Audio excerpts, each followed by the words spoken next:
shoestring, I'm forever in the loop. And squad up, baby, I'm forever with that group. And that chopper put them hula hoop holes through your coupe. I'm all about the guap, my hustle is the truth. Papaya on my mama, miss you like a loose tooth. And ever since you left, ain't been right with the group. And I still check on moms, miss your name in the booth. And your sister had a baby, I just got introduced. Like last week at the mall, I was shopping for boots. All these other weak rappers, I'ma hand them a noose. Tell them hang yourself, nigga, you ain't getting no views. Some people mix up being real and a nigga being rude. Mouth slicker than the oil and gas that come from crude. And my swag on Mars is sort of a hot dude. What's up? What's up? What's poppin'? Hey, it's NateDoggSac916 coming at you live from Sacramento. Hey, man, y'all know what it is, man. Go and hit that like, that subscribe, and that notification bell, man, if you want to keep watching this fire content. And if you got something you want to see or something you want me to talk about, man, go and hit me in the comments, man, or go to my IG at Nate.Dog916 and send me a direct message, man, and I'll definitely get back at you. But send the messages to me, and I'll respond. Just give me time because I'll work as well, as you guys know. Also, make sure you guys go over to Dreanas Haven916 on YouTube and tap in and watch her videos and get her subscribers up because we need to hear this voice, believe me. Also, as well, since this is a three-way collaboration today, make sure y'all head over to the homie. I know I ain't got to say his name, but I'm going to say it anyway, Dirty Weather 916, because I know he in the background waiting to hear his voice. So y'all make sure y'all go ahead over to the homie page, man, and make him get his spread video up again. But today we got a conversation with the sister, man, and go and introduce yourself. Wait, you didn't. Okay, let's start this over. When you put the Zoom, you put your name. Oh, it just changed. I just changed it while you was talking. I'm sorry. Because I remember I changed it up to my iPad and I realized it's in Dreanas Haven. All right, so either way, let's just get into the conversation. It's good. That little old thing don't matter. First of all, good morning. Good morning. Good morning. Started out like that. Okay. The conversation we started a conversation already before the video started, and I'm gonna let you go from there. My name is Dreanas Thomas. I the founder of Alternative Life Solutions. It is a nonprofit organization. We're geared towards helping people kick brand new lifestyles. Been doing that for about 10 to 12 years and crossed over to another social media platform, YouTube. And instead of it being Alternative Life Solutions, we titled it Dreanas Haven916. And the reason why is because part of Alternative Life Solutions, I also offer room and board and care. So when you think of a safe place and you think of a haven, and everybody calls me Dreana, what was better? Dreanas Haven916. It just fits. Makes sense to me. Yeah, so that's what I do outside of my regular job. I'm a mom. I'm a grandma. I'm a partner of Dirty Weather 916. First and foremost, I'm a child of God. Let's be very clear on that. Yes, ma'am. And I want to do things that are impactful. I'm not so much about like the numbers. In fact, the numbers scare me. Okay. Having subscribers go up, but that's fine. Like, you know, whatever is God's will. My will is full of holes. Whatever His will is, I'm with that. Now, when you say impactful, what do you mean by that? You know what? First of all, everybody has a story. Okay, everybody has a story, and a lot of people are afraid to tell their story. They're afraid of what the world is going to think of them or what other people think of them. People don't understand the difference between their self-esteem and their self-concept, right? So what you think about yourself, of course, that's your self-esteem. What you think that other people think about you is your self-concept or your self-perception. And that scares a lot of people from telling their story, or they think they're not ready to tell their story. But listen, somebody's waiting on you. Somebody, even if it's one person, somebody is waiting on you to change your life. It would behoove me to keep this information to myself, which is, when I say information, I mean my story, right? It will impact someone's life. It has impacted people's lives to the point that if I don't share, if I don't tell my story, then everything that I'm doing makes no sense. It's like, what is she doing? What is her content is all over the place. Like, what is her genre? What is her, people ask that. And what do you consider? Do you consider, okay, so if you don't mind me interrupting. No problem. So the idea of your YouTube page is basically, as you said about the boarding and the creating opportunities for people in the real world. You want your YouTube page to be a haven, a safe place for people to come and share their crap, their stuff they're holding in and holding back. Right, exactly. Like and the other thing is, by me sharing my life and sharing those things that are uncomfortable, that helps someone else to think like, wow, if she can do that, or if she's sharing that, then I can do something different. Like, I'm all about helping people kick brand new lifestyles. I'm not going to do the work for you, but I will definitely assist you. I don't care if it's you need help filling out your, and I've done this, filling out your SSI paperwork, getting your resumes up to par, looking for housing, getting you off the street. If you want to be off the street, I will go on the street. Hello? Can you hear me? Yeah, no, I can't hear you.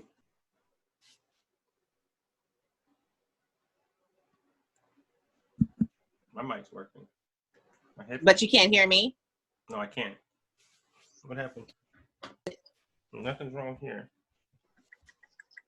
I can still hear myself. I can hear you, but you can't hear me? All right, go ahead. So whatever assistance that someone needs, Alternative Life Solutions and Dreanas Haven916 is simply another resource, another tool to help someone get from point A to point B. I am not going to do the work for you. You have to be ready to make that change. A changed mind is one of the most powerful weapons in your arsenal. When you change your mind and you are ready to move forward or in a different direction, it don't necessarily mean just going full steam ahead. Sometimes it means taking a step, like changing lanes, and you might have to fall back to change lanes so that you can get ahead. And so that's what I'm here for, to assist you to do that. And it doesn't matter what it is. I got you. That makes perfect sense. And I, for all the subs on my channel that don't know, I'm finna blow somebody up real quick. I've seen her work with my own eyes, honestly, because Dirk got a job. So I didn't think my brother was gonna do that. You know what I mean? That didn't happen until after him and Dreana started their situation. You know, so I'm gonna say that's the only thing that's changed in bruh's life. So obviously that's the reason. So, you know, I mean, and like you said, he still had to do the work, but you know, that positive reinforcement that, hey, I'm gonna push you towards the right way. Go over there and do the right thing. Exactly. You know, or go over there and do the wrong thing. You know what I mean? That part right there. And I salute you for being out here and helping people the way you helping people. But you got a story as well. Yeah. You know what I mean? And I have a long story. And it just start with Yolo County. Right. So are you from Yolo County? Is that where you grew up? Oh my God, I can't stand you. I'm not from Yolo County. I am from Oakland, California. East Oakland, California. Oh, hold on. Wait, if you're going to say it like that, then I got to ask you the right way then. What they call you, where you from? You know what I mean? Hold on. You know what I mean? She banged on the East Oakland. Okay, all right. So you from the Bay Area. I am from the Bay Area. I am from East Oakland. I grew up on 84th and Hillside across the street from Castlemont Swimming Pool. At 14 years old, my great-grandmother passed away. We inherited her house, so I moved on 75th and Rudsdale. And that's, my mama still lived there. I know all the players over there. Oh my gosh. Rudsdale. Went to Parker Elementary, King Estates, and Castlemont. Mills College, Laney. Laney too? The cosmetology? Laney. That's right. Okay. Yeah, I know about all that stuff. Yeah, my sister went to Laney. Okay, right on. Yeah, that's cool. Okay, so what made you come to Sacramento County? Well, my parents were separated or divorced when I was a baby, and my dad moved to Sacramento.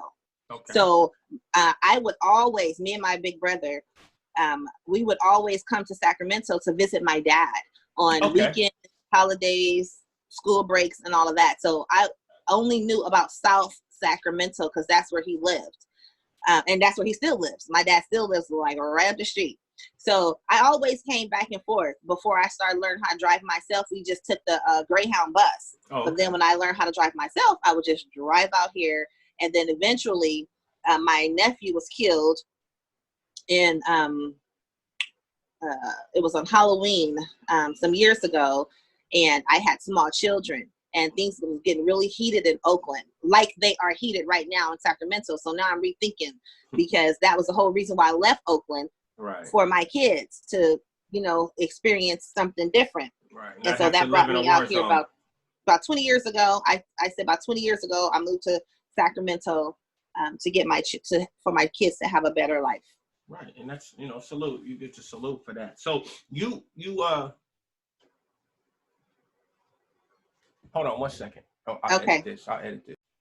So so you moved to Sac. You eventually stayed here for the health of your kids, health and safety of your children, keeping them out of a war zone. Hopefully, unfortunately, my city has now become a war zone as well. And I'm so sorry. First of all, I send my respects that you lost a family member into this bull crap. And I'm also sorry that you've had to live in South Sac too. It's terrible for you.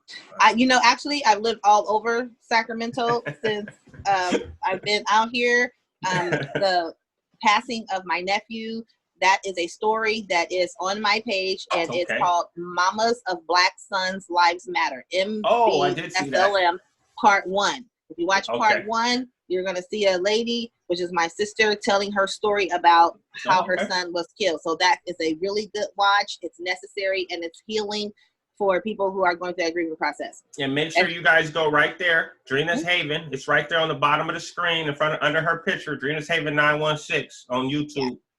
Check it out, man. Check out her content, man. Make sure y'all check it out, because it's a different perspective, man. It's a different perspective. But you say you left Oakland at what age? I left Oakland about 20 years ago. And I say it's 20 years ago because my son is 20 and he was in kindergarten. So actually about 15 years. So you was already pretty much grown at this point by the time you left it. So I mean, I'm sure it's some stuff. I'm sure it's some stuff that occurred. Like, I know about Oakland. Some of our viewers might not know about Oakland. And I know about Castlemont. I know about Rusdale. I know about all of that. I know about all of that area, period. And I ain't never even been there. I know about it from interactions with cellmates and homies on the yard from Oakland. I've dealt with a lot of people from Oakland. I kind of had a predilection for homies from Oakland. They was always about that business. So I kind of was attracted to certain ones, like Hot Lips. So I know there's some things that had to have occurred in your childhood that changed the way you look at stuff. Yeah. My childhood was a difficult childhood, like many of us that grew up in the 70s and had those 70s parents with that mind frame of, party hard Friday through Sunday and get your ass up Sunday morning, get dressed, and we going to church. Oh, okay. Okay. Is what it is. Right. My mom, like me and my siblings, we grew up in different eras of my mom's life. So my older brother, he was 4 years older than me. He passed away by way of a drug overdose. And he did like juvenile hall, group homes, rebelling, skipping school and all of that, and eventually ended up in the system. Myself, I don't know why God chose this life for me, because I have a younger sister who is kind of like on that same path that my older brother was on, and then a younger brother who has been incarcerated since he was 14 years old. Okay. I didn't take that path. Right. So having all these people around you at a young age, right? Because obviously one of them is older than you that was out there doing whatever they were doing. How did that affect you seeing his behavior? You know what? From one parent to another, from one mama to another, it take a whole lot of atta-girls and atta-boys to keep your kids on the right path. And my mom's put me, like, she literally changed my birth certificate so that I could start school the same time as my cousin. So I always went through school a year earlier. So I was always younger than everyone else who was around me. I always hung out with older people. Right. And because of that, my mom signed me up for all types of programs. That needs to be taken note of. At the time, there was a program called Upward Bound, and it was a college preparatory program. Okay. You didn't get in there till you were 16, but I was 14, and I was able to do that. Stayed in the dormitories. I'm in like 8th or 9th grade, staying in the dorms, taking college preparatory courses, and being involved with that. And the Girl Scouts. The Girl Scouts was a wonderful opportunity for me to travel the world. Right. I've been traveling like Hawaii and all types of places, being able to see things outside of Oakland, California. Right. So by the grace of God, I had those opportunities to do that. And it changed my life. She made me take courses that, in school that I didn't think that I could do, like, right. Calculus and pre-calculus. And I'm like, why are you signing me up for these classes? I don't know this. Like, I'm barely passing with C's. And her thing was always, you can do it. You can do it. Positive reinforcement. And I've adopted that for my kids, my loved ones. Curtis, you can do it. You can do anything you want to do. One of the first things he told me when I met him, don't ask me to get no 9-to-5 job. I'm looking at him like, oh, okay, this ain't going nowhere no time soon. I told you. I told you. I'm like, please don't say that again out loud to nobody else in my presence. And now what is he doing? Trying to find more jobs. Them 11? Trying to find more jobs. Yeah. But you know what? Like you said on your previous live, that your wife was down for you, and she told you if that's not what you want to do, baby, clock out and come home. Yep. And I'm take that same mentality. If that's not what you want to do, then we're gonna find what it is that you want to do. I've been working for AT&T.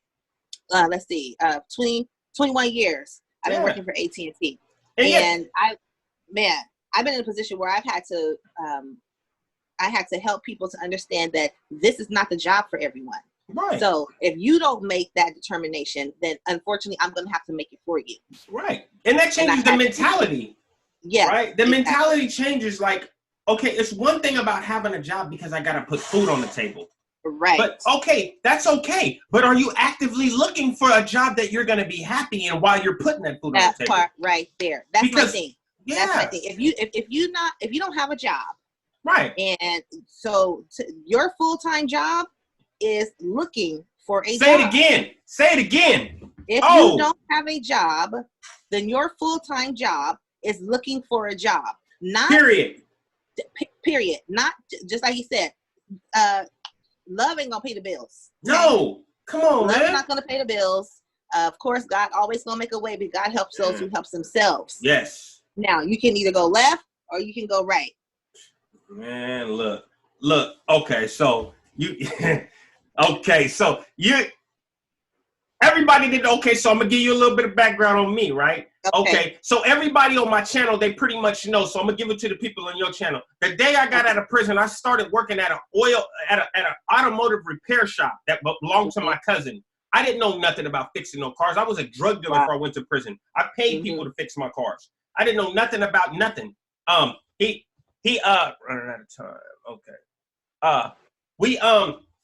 So he told me just come work at my shop. So I would go there and he taught me how to do an oil change. Okay, boom, I'm doing oil changes, I'm changing tires, I'm doing this just to make money, right? 2 weeks later after getting out, I literally took the job for and I know this don't sound like nothing to nobody right now, I took a job for $9 an hour. At a Chevron gas station restocking the sodas and stuff like bro was doing in the cooler at the 7-Eleven. Just restocking the sodas and stuff. They only, I swear, they only hired me there. For those of y'all from Sacramento, it's the Northgate and El Camino one. They only hired me there because it was a bad area and it was all females working there, and they needed a male at night because the females were scared to come to work. So the dude knew my cousin that worked across the street and was like, hey man, big dude, man, you need a job? I'm like, doing what? Stock the sodas and make sure there's nobody comes in here and harasses the women. Basically, security without having to pay security guard prices. You know, but I took it. I took it because I was like, oh, it's a job. And then every time, but the whole time I was working there, I was looking for something better. The whole time. Because I knew that's not what I wanted to do. Right. But I knew I had to. Oh, absolutely. But you did it. But absolutely. That's very important. But I did it because I know that I need to bring in an income, period. Exactly. Period. Exactly. And you know what else? Sometimes the job is not always about your passion. You gotta work to get to your passion. And it might just be like this little job, like I'm not feeling this. But you gotta understand your own self, your own background, what you've been through, who's gonna hire you, what you gotta get under your belt. Like Kevin Hart said, everybody wanna be famous, but don't nobody wanna do the work. You gotta do the work. Sometimes you got to start stocking sodas. Who knows who you might meet while you're stocking sodas? You want to pass up that $9 hour job, and you don't even know that God has somebody already planned to walk up into that store and change your life. And that's a perfect segue into what changed my job from Chevron to the next job I went to. A guy had came and got his oil changed at the automotive repair shop. Then one day he came into that Chevron and I was working as a cashier because I convinced the dude to start letting me work as a cashier too to get more hours. So the guy who got his oil changed at the automotive repair shop by me came in like 3-4 months later. And he was like, don't I know you? I'm like, wow. I don't know. Maybe, bro. How you doing? And he's like, don't you work at the automotive repair shop over there? I'm like, oh yeah, I do oil changes and stuff for extra dollars over there. And he said, and you work here? Like, yeah, I gotta pay the bills, bro. He said, hey man, you ever drove big trucks before? I'm like, wow. Nah. He said, you want to learn? I'm like, how much they pay? And he was like, at the time I was making $9 an hour. He said, we'll start you out at $16.60 an hour. Wow. I said, I don't got no experience though. He's like, oh, I'll teach you. Don't trip. I got you. I'm like, come on, stop playing. He said, look, I'm going to bring your application tomorrow. Fill it out. I live right down the street from here. And he gave me his address. Man didn't know me from Adam. But obviously, like you said, God put him in my path. That man came back the next day and brought me an application. He said, one thing before you fill it out. It's in Oakland. I'm like, I don't care where it's at. $16.60 an hour. I'm there. Right. He's like, all right. Yeah. A week later, I was working in Oakland at the port, unloading trains and moving those big containers around the yard. And I learned, and that's just crazy how it works, right? If you stay determined, right? No, I was working across from the port, unloading the trains. Okay. So the longshoremen would unload them off the boats, and I would unload them off, and they'd send them around to our ramp, and we'd take them off the train and put them onto chassis. And so the trucks can come get them. But but the point was that I learned how to move trailers there at that yard. Wow. That segued into what I do today, 6 years later. Wow. Now today I got a commercial license. I drive diesels. But if I didn't have that experience of moving those trailers way back then, it wouldn't. That's what got me in on this company. They saw that I had experience moving those trailers, and we're like, hey, we need somebody to come work our yard. You have yard experience at the Oakland port. Can you work our yard? Yeah. And then they ended up paying for me to go to school to get my real license.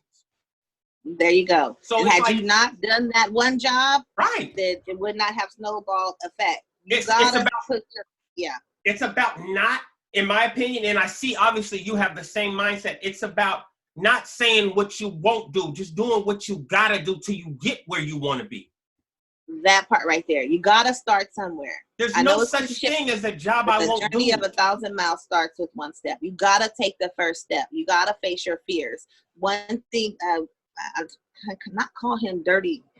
Curtis. Yeah. Yeah. They know who he is. They know who he is. One thing he helped me with was overcoming my fears. Right. Where I was in an accident. It's on my channel. We could talk about it on another live. I know we're running out of time, but yes, ma'am. I would totally avoid going in that area down that street where the accident happened and a person was killed and I was charged with vehicular manslaughter.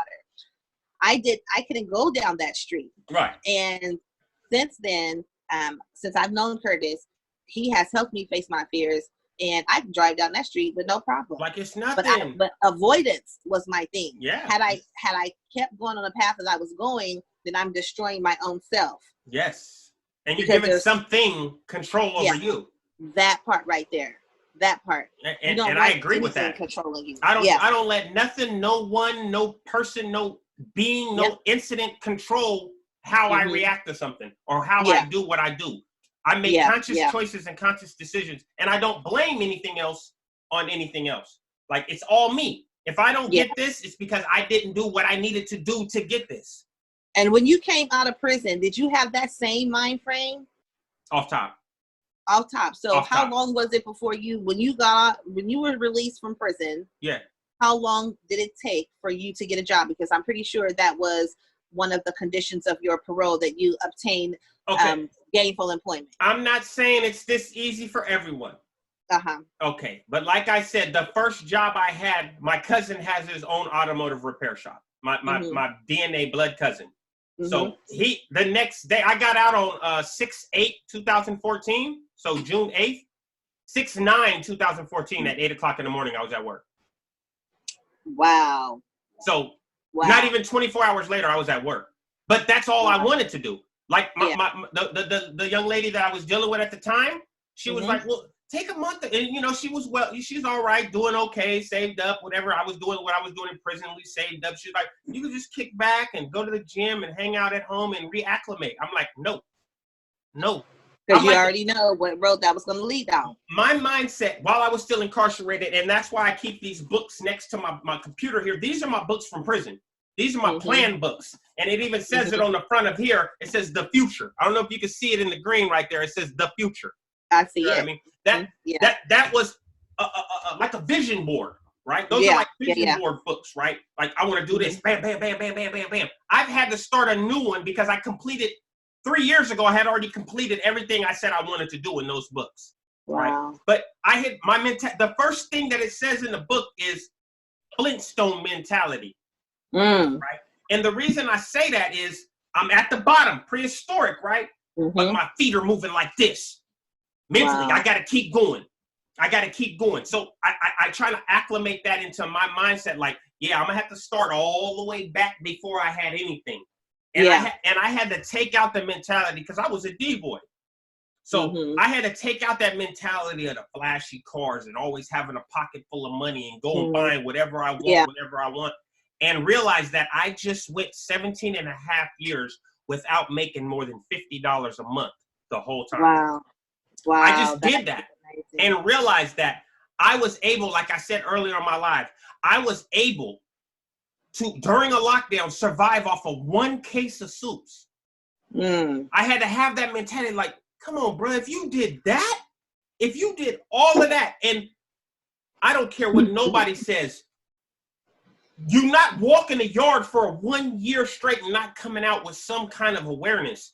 Exactly. Whether you choose to ignore that awareness or learn from it, that's on you. But I went 17 years straight on the yard like the one they see behind me. Wow. I never, so what I hear, and I'm sorry to cut you off, is it was already in you. So the question I asked, how long did it take for you to obtain gainful employment? Listen, I had it before I got out. Happen. It can happen that easy for everyone, because I hope that people who are already incarcerated are able to watch this conversation, because it's already in you. You're already programmed. It's already there. So that when you same got drive, yes, ma'am. That same drive that they're using to go out to them bars every day when that yard release and do 50 sets of dips and 20 sets of pull-ups and run around that track 117 times. That same drive you do to get up at 4:30 in the morning and do 500 burpees and make sure you clean your cell and all that same conditioned, Discipline that we have, that we create, we roll our mat, we sit up all day, then 9:30 we lock. You got to use that. You got to transfer that same mentality over to the streets. That's right. You know what I mean? Yep. If you grew up, like, let's say you got a battered woman living in a marriage that she's been in for 20 years, and she's just so conditioned to doing everything how husband wants it. When you finally break those chains of bondage and get out, don't forget the drive that you had to keep everything how it needed to be. But now, instead of husband, it's you doing it how you want it to be. Right. You know what I mean? That drive, we all have that drive inside of us. It's about accessing it properly. That's right. That's right. And you're in control of your own destiny.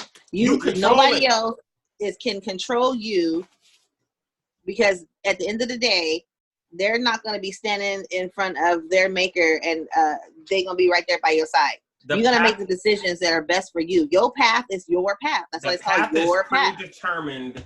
It's just about whether you walk it right or not. That's right. And it takes people like you. It takes people like Dirt. It takes people like, whatever I'm willing to give. I'm willing to put it all out there. Even if I have to air my dirty laundry for it to help somebody's life, then you know what do I have to lose? And all dirty laundry does is makes people relatable. Exactly. It makes, if I see somebody, like, I think that's why my subs lock in with me the way they do, because they either know somebody like me or they felt themselves in a situation like that before. Like, oh, well, he's been through it, so he can probably understand how I feel about that, because he's been through some stuff too. Like, we all been through some stuff. Now, that's why I say everybody got a story. Everybody has a story. And stop judging people and situations that you know nothing about. You haven't walked in somebody's shoes, so why don't you put your own shoes on and just walk with them side by side and help try to understand? And if they fall down, come on, bro, we got this. We got this, man. Let's get this done. So let's give you a little bit about my childhood for your people on your channel. First and foremost, for those who don't know, I was born in San Francisco, California. Oh, okay. That's where I was born, in case y'all didn't figure that part out. I'm definitely a Niner fan all day. But at 1 year and a half, I was born in San Francisco on a relationship fluke, right? Basically, my mom was dating a dude that lived in San Francisco. And she ended up having me, and then stayed in San Francisco dating, and then ended up having my sister. Then she was like, it's time to go home. And then she came home at about a year. I was about 1.5 years. So 1976, we came home. Okay. We came home, and I say home because I've never really known or remember any home but Sacramento, California. Okay. And I just try to keep it official for the viewers that, I don't have to lie about where I was born. I was born in San Francisco. But I've never known any home but Sacramento, California. I've never paid rent or owned property anywhere but Sacramento, California. And when people say, where you from? I say I'm from Del Paso Heights. And that's because I've lived in almost every neighborhood in Sacramento. Let's be clear. But I've never banged nothing but my neighborhood, the Heights. So when I started screwing up at 12 and a half, it was all in the Heights. When I started doing activities, it was all in the Heights. You know what I mean? But even before that, we came back to Sacramento. We living in the hood, of course, off top, on Branch and Grand, right off Branch and Grand. My mom was a single white woman. Okay. Right. So let's be clear. I'm mixed. I'm half black, half white.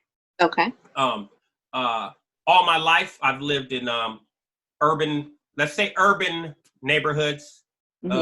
I don't really like to refer to my neighborhood as a ghetto, because I don't feel like it's a ghetto. I just feel like it's overly populated by African American individuals. Okay. But it's not ghetto, because I don't like the connotation that ghetto gives to people or areas. I can dig it. I can dig that. Yeah.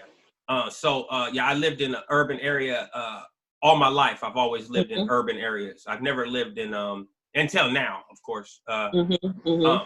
I've never lived in upper areas. So when people ask, well, how did your upbringing? My upbringing ain't no different than anybody else who grew up in the hood. Mm-hmm. You know what I mean? I just took to it differently. You know, Okay. the thing was that, and people have heard this before. I was a pretty intelligent child, like the way my brain works. You know, it's like, and my grandmother was a nurse for UC Davis, so she always had like lots of encyclopedias and books and stuff like that in her house. And after school, when I went to Noralto, it's called Johnson Elementary now. It's in the Heights, but I went to Noralto as a kid, and my grandma lived right down the street. So after school, I would just walk to her house. And that's what she would make me do at like 6, 7, 8, 9 years old, was sit and read encyclopedias to her. Wow. Like literally reading encyclopedias. The Encyclopedia Britannica. Remember they used to have the whole set? Yes. And people used to come to my mom's and tell her the whole set. Read that book, take that book out. Yeah, my Grammy had the whole collection, and she used to grab a book. Where were you at? I was at B. Okay, grab B, sit down. And I sit there, she'd be doing the, I know it sounds cliche, but she'd be doing the crochet thing, and I'd be sitting there, she'd be making scarves or whatever she's making, and I'd be sitting there reading, and I had to read out loud. So she made sure I said the words right. So when people like, well, he sounds like he has a vocabulary. It started with my granny. Started with your granny. It started with my granny, making sure I didn't start my life committing crime or doing. Were you the older sibling? No, I'm the second of 4. The second of I'm the 4. second of 4. So I actually was, unfortunately for me and the girl I call my twin, we're the 2 middles. Okay. You know, because I got a sister that's a year younger than me, and we consider ourselves the middle children because there's an older brother who was my mom's first and favorite, and then there's the baby who's my mom's last and favorite.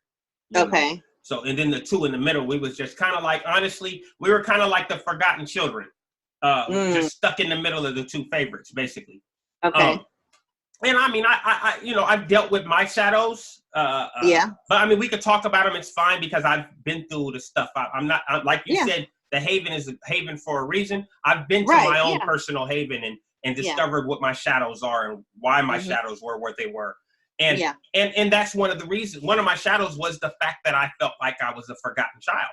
But that also instilled in me the fact that not only it instilled in me a protective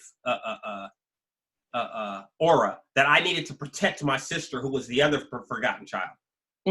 Because you, being my mother, didn't care about her. Not how I thought you should care about her. Let me no disrespect to my mother. I love her to death. But not how I felt like you should care about her. So it was my job to watch her. You know, my job to make sure and that's why everybody calls us twins, because if you saw her, you saw me. You know, so moving forward through that, she's still a single mom, a single white woman living in an urban area, attracted to Black men, obviously. But unfortunately, you're living in an area where, and at a time in history where you're not seen pretty much as, I don't want to say equal, but I mean, back at this time, Black dudes ain't really openly, in the early 70s, Black dudes ain't really like openly like, oh, this is my wifey.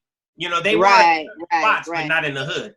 You know, what I mean? Top of the fact that Black women in that area, and even now today, looking at the Black man and the white woman as what are we doing? What's going on? Like what you doing? What you doing with our dudes? You know what I mean? But then you begin to have children, and now you have to raise children in that same environment. And then you got to realize now it's 4 mixed kids in a Black neighborhood, in a predominantly Black neighborhood.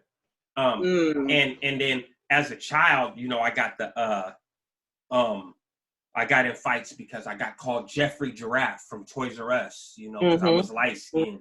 And light skinned pretty boy, and people want to beat me up. You know, people want to beat me up. I got beat up a bunch of times because of that.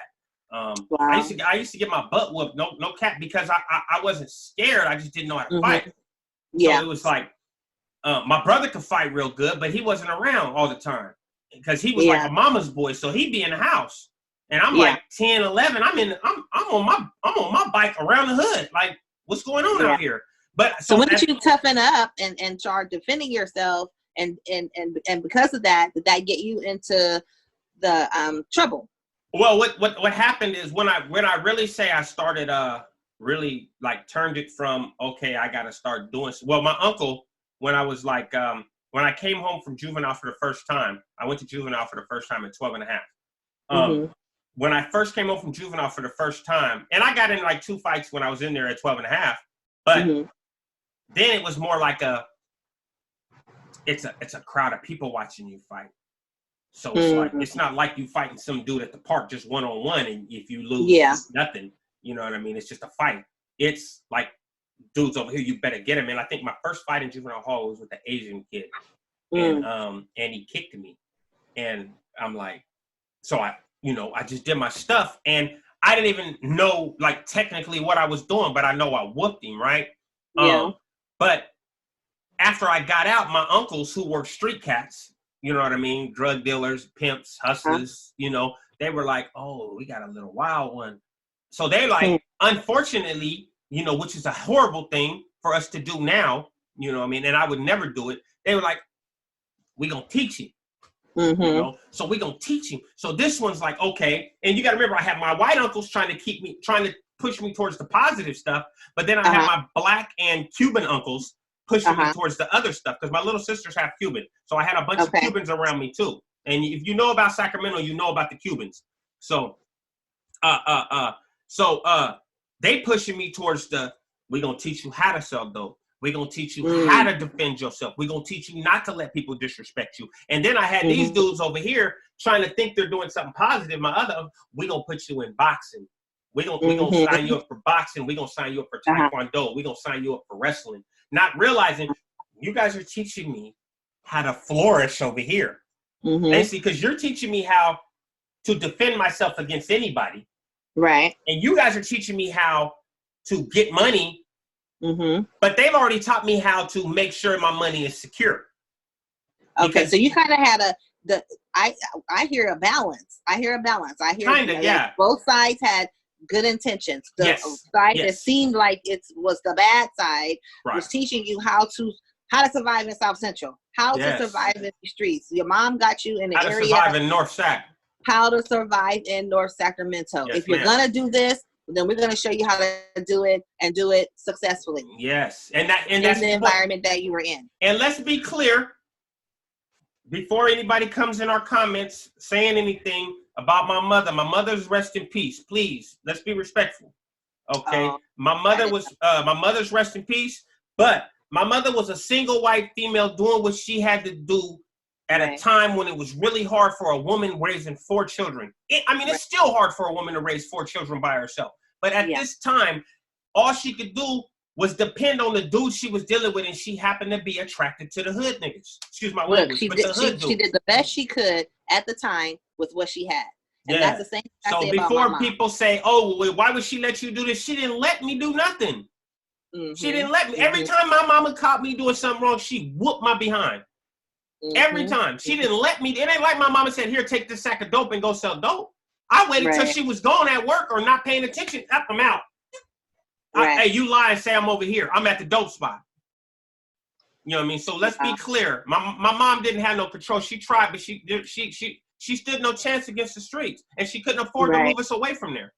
So, you know what I mean? That's what we did. And so I eventually, you know, I'm hanging out in the hood. And in my neighborhood in the 80s, crack was popping.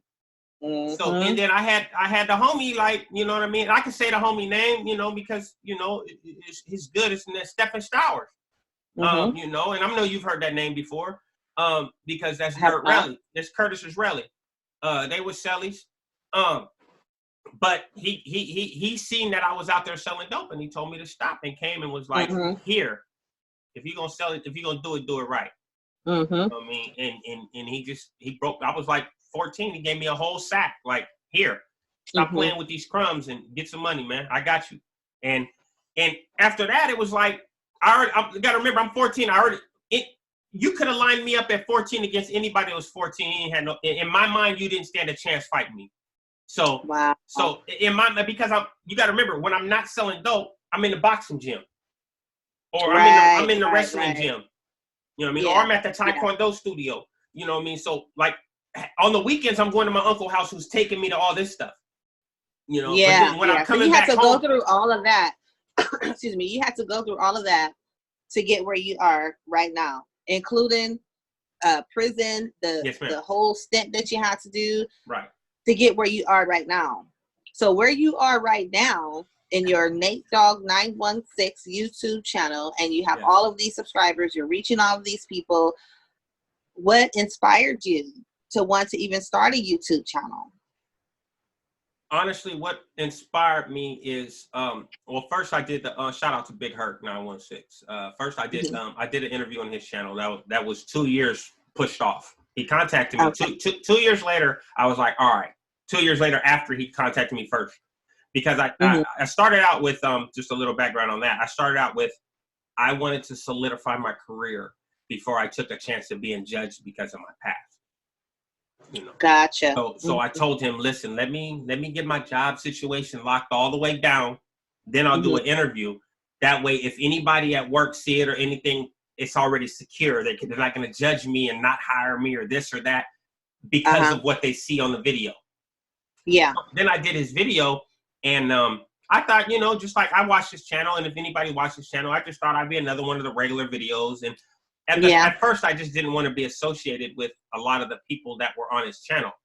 I didn't want to, you know, just being put on the same channel, you feel like you're automatically associated with those people, which is not true. I understand. I wasn't all into YouTube like that before I met Curtis. Just sidebar. Right. I had a YouTube channel just uploading funny videos of my kids. My platform was Facebook. On Facebook, I think maybe 3,000-4,000 friends and acquaintances or whatever, and then my Alternative Life Solutions business page. I didn't really get into the YouTube, you know, making my own channel and meshing it with Alternative Life Solutions until after I saw what Curtis was doing. I'm like, wow, you know, that's interesting. So I'm learning a lot from you and from Curtis. I'm learning so much, and these names that you guys throwing out, these terms, I have a lot of questions. And sometimes I ask questions and I'm very, very like sincere about the question. Like I really don't know what you're talking about. I need you to break that down to the ridiculous. As you should. So I can understand. Yeah, there's no such thing as a dumb question. Just some people are dumb enough not to ask them. The no question is the dumb question. Yes. That's so basically he did the interview with me, and it instead of it being just a regular interview, it went viral, right? So it went over a million. It went over 1 million views. Whatever, and then everybody's like, "What's going on with this dude? This dude sounds inspirational.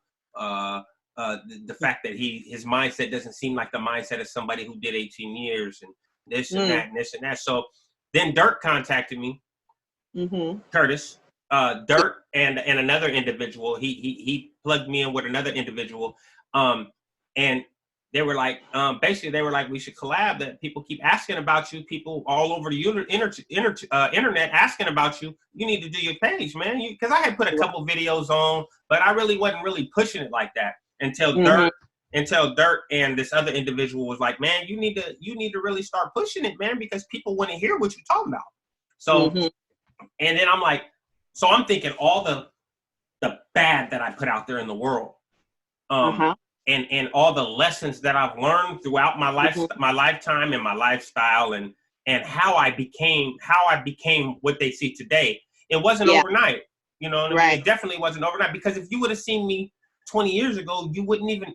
The only thing you'd recognize is the face. The whole. Let me back up for a second. How old are you? I'm 45 years old. You're 45. Yes, ma'am. Oh, wow. Okay. I know you kept saying things, and I'm like, wait a minute. 1975 or 76, he moved to San Francisco. I'm like, well, how old is he? Yeah, okay. I'm 45. All right. Thank you. Thank you for that. 45 years old. Gotcha. Yes, ma'am. Right on. I'll be 46 in February. Okay. My PayPal, Cashapp.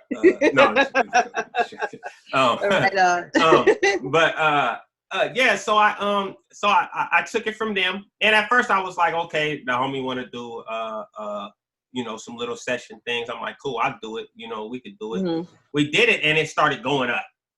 It started going up like that. I think I went to 1,000 like within 30 days. I went to 1,000 subs, and I was like, wow. I'm like, as soon as I seen that, I was like, okay, cool. So this is something. But what really hit me and made me want to keep doing it. Is the responses I was getting, the comments I was getting, the emails I was getting from people saying that I saw your story on Big Herc's channel, and it inspired me, man, and it made me want to not do this and not do that, and it made me believe that I could get up out of this what is it called, a rut that I've been in, and and do something with myself. Because if you could do it after 17 years, anybody can. Hey, and one thing I say all the time, I'm not special. I'm not special. I am a regular N-word.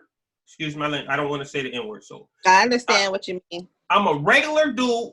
I've been through some stuff, yes, but I'm just a regular dude. I'm focused. That's what I am.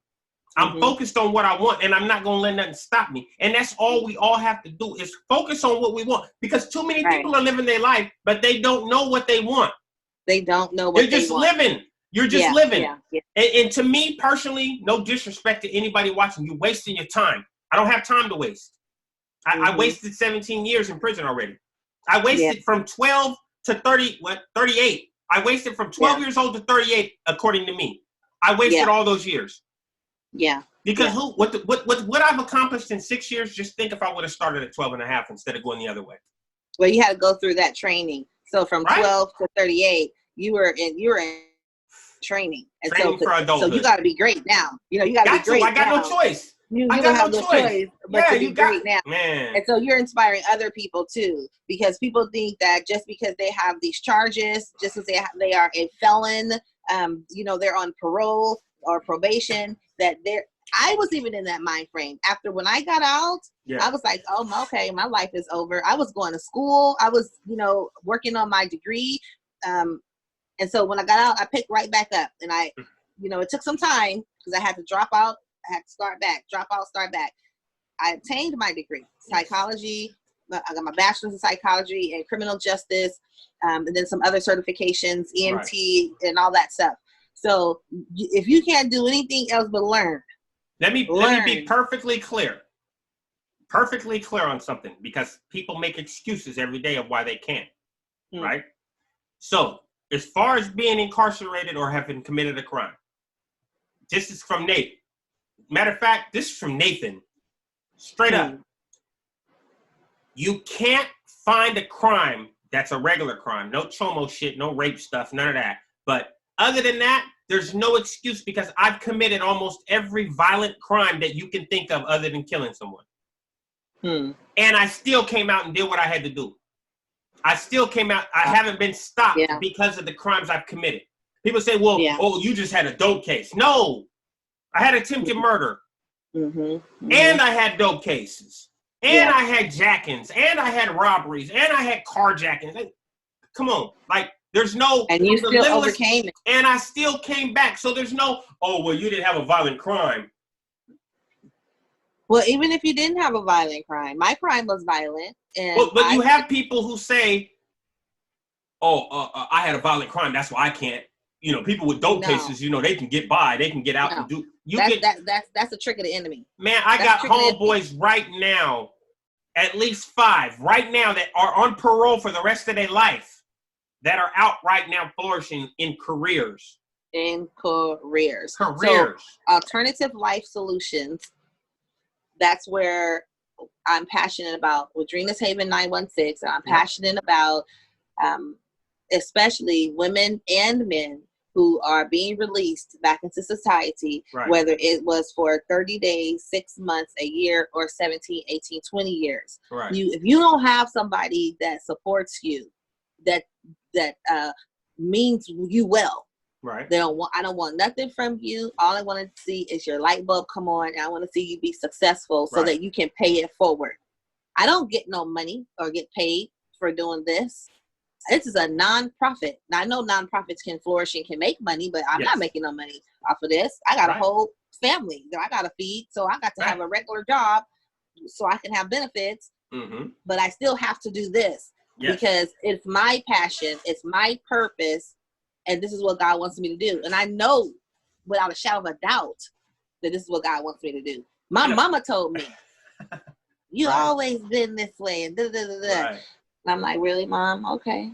And a perfect example on that, I spoke on this earlier as well, is that I don't do YouTube for money.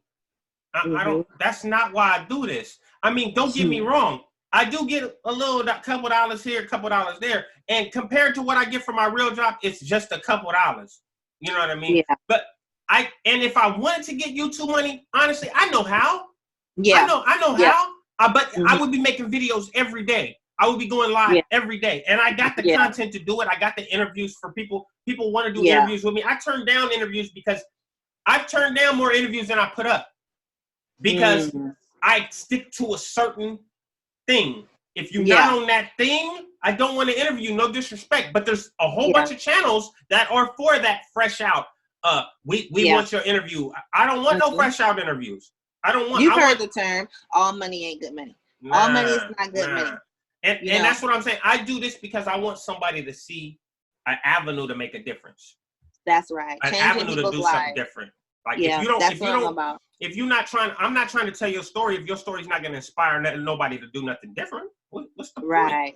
What I would say, oh, you did prison time, you went to prison. So did I. So what?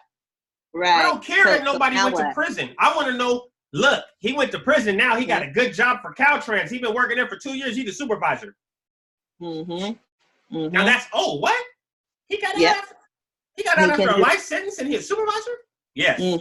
Yes. It can be done. Those are the stories I want to tell. Because we can't wait on Congress to pass a bill. We can't wait for a law to change. We got to start restoring now. We have to start before people get out, before they get released. We got to start helping them work on their mind frame now of what this is going to look like. What am I going to do? Where am I going to work? Where am I going to live? And stop clicking up with people who don't mean you no good. They don't mean you no good. Stop going home and looking for your homeboys, man. That part right there. They wasn't there when you was locked up. Exactly. Where was they? Come on, man. Come on, man. And then we repeat this cycle. We repeat the cycle of getting released and then getting back with those old people because perhaps our family have turned their back. They're giving you the side eye.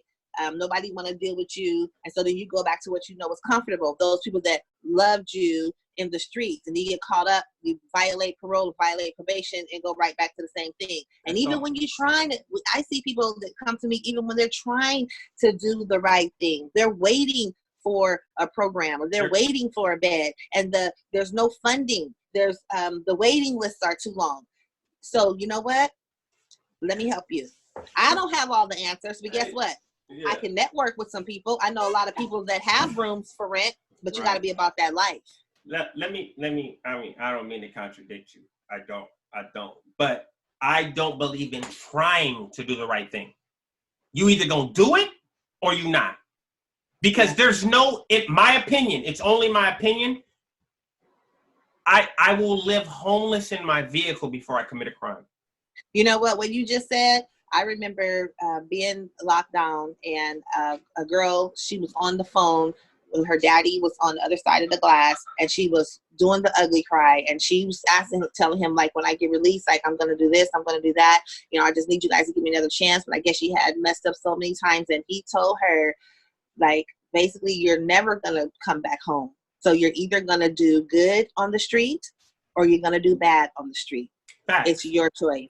Facts. So I have to agree with you on that. Right. So when I say try, what I mean is you got to put forth the effort because nobody's going to do it for you. And that's there you go right there. Nobody's going to do it for you, right? So if I consistently look at, like you said, of course, the funding is low. The beds are short. You know what I mean? The programs aren't as many as there need to be. Absolutely 100%. So what I'm going to do is that journey of 1,000 miles. I'm going to take one baby step at a time until I can get to that bed or that program or whatever. But I'm not going to ever live my life saying, and I've heard people say this 1,000 times. I just heard somebody say it a couple months ago and I cut him off from dealing with me.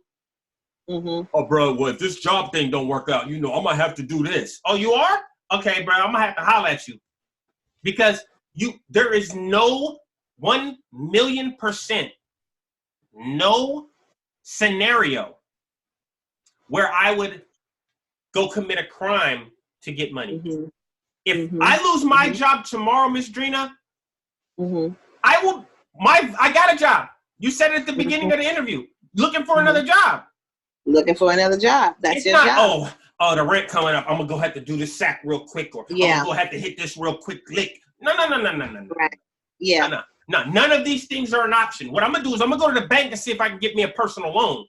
There you go. To pay this rent, and then I'm gonna just have to owe that loan because I'm not gonna commit a crime in order to get some money. And I don't care what nobody has to agree with me. But while you're sitting in that prison cell watching this on your cell phone, now you believe me.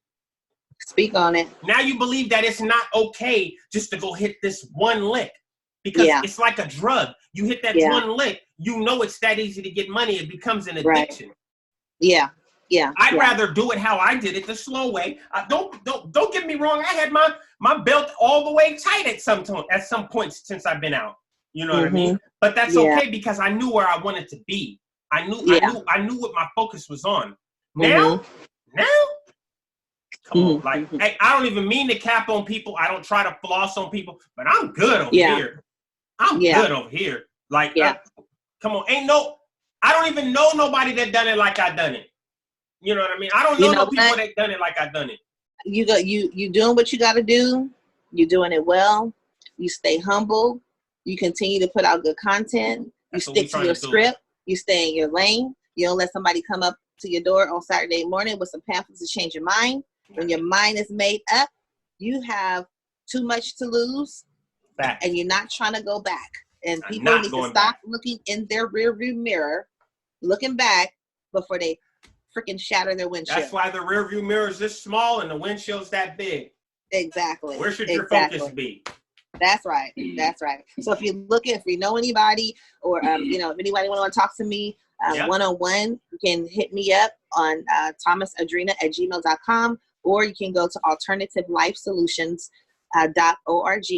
You can find me on Facebook at Alternative Life Solutions, or just hit me up on Dreanas Haven916. And you guys remember what she said in her interview. Her mission, her aim is for you to feel like you have a safe place to expose your bullcrap and to talk and to get help and to have somebody that understands. Don't think you have to come on a video and put your dirty laundry out here for the world. Right. She is there to help. I'm here to help. But definitely, Dreanas Haven916 is there to help. So if you need help, don't think, I don't want to go on the interview. You don't have to.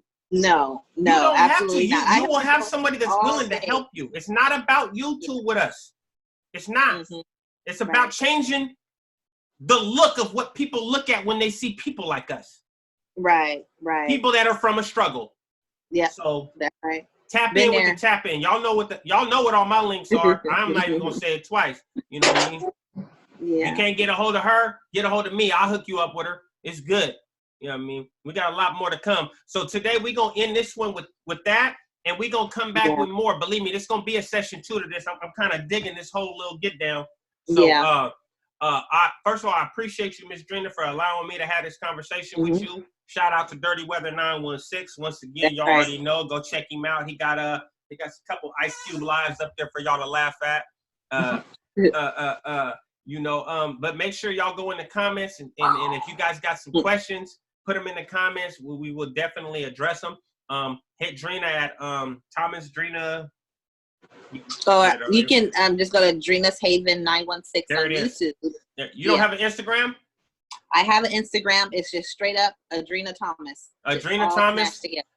Adrena Thomas on Instagram. You can also, if you can't get a hold of her, if you can't find hers, go to Dirty Weather 916 on Instagram and tell him he'll get. It's only one. You can't miss his, and you'll get contacted. Mine's NateDoggSac916.